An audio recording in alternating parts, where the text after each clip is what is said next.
দেখো বন্ধুরা, তোমাদের সঙ্গে একটা জিনিস শেয়ার করছি। ও পড়তে বসেছে, ও পড়ছে না খেলছে সেইটাই আমি তোমাদের সঙ্গে শেয়ার করব।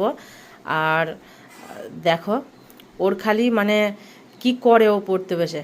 হাসি, পড়ছিস? ওই দেখো, খালি তোমরা একটু দেখো কি করে। অত বড় মেয়ে পড়তে বসেও খেলে এখনো পর্যন্ত। ও 2 মিনিট পড়বে, পড়ার পরে ফের খেলবে। আমি জানি ও খেলবে।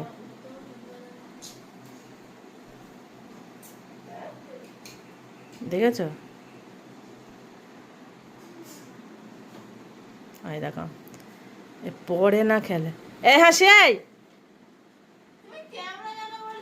তুই পড়ছিস না খেলছিস, কোনটা করছিস? তুই তুই কোন ক্লাসে পড়িস? তাহলে পড়ছিস না খেলছিস তুই সেইটা আগে বল।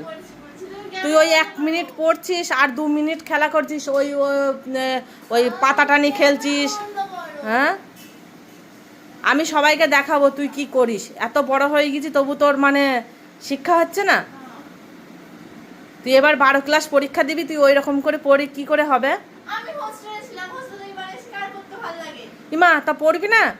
তো পড়বো তো, হোস্টেলে তো রোজই পড়ি। তো তুই, আমি দেখছি তুই পড়তে বসলেই খেলবি কেন? পড়তে বসে 2 মিনিট পড়বি আর 3 মিনিট খেলা করবি কেন? তোর খেলার বয়স আছে এখন? আছে তাহলে আর পড়াশোনা করতে হবে না, খেলাই করো। না? দেখেছো বন্ধুরা, এই এই করে, এর এই কাজ। আমি কদিন ধরে দেখছি, ওই জন্য আমি ভিডিওটা করে তোমাদের সঙ্গে শেয়ার করলাম। 2 মিনিট পড়বে আর 3 মিনিট ও খেলবে।